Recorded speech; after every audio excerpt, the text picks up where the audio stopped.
继续关心大塘伫台南东区巴克利公园边啊，有起一片护士大大的主体，完工了后已经委外经营，也毋过即卖有民众出面指控讲，委外的这间公司涉嫌用这个永盛村的名义诈钱3000万，所以民众有组自救会，冒去警察局备案要提出告诉。也毋过这间公司是背回讲是因的经营权有出问题，伊嘛强调住入来永盛村的人权益未受影响。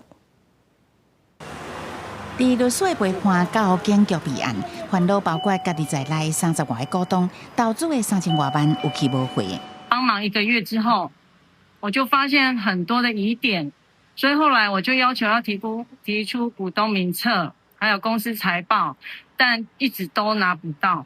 看无公司财报、股东名单，佮发现董事长点点换人，受害民众组成自救会，即个大塘兴建的头一件银发族永盛村。 台南中贤银发主体得标厂商为去年1月开始，以大塘永盛村保证协议的讲法，涉嫌吸收资金。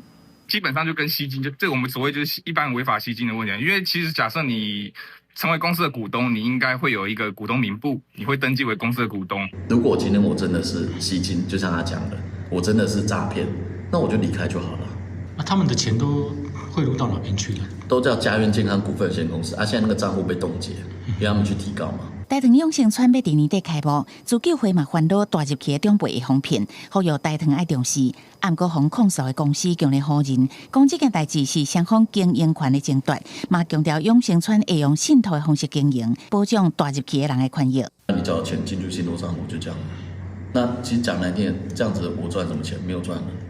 所以我中间我也是想说，然后我们就这样，就银行它固定拨营运周转金给我们了。 公司回应，听候官司确定愿意买回所有股份，嘛会拍拼经营永盛村。大塘认为得标厂商经过合法程序变更负责人，董事长换人无影响契约，已经要求厂商会甲收到的违约金用信托来办理，要求对方确实做甲到。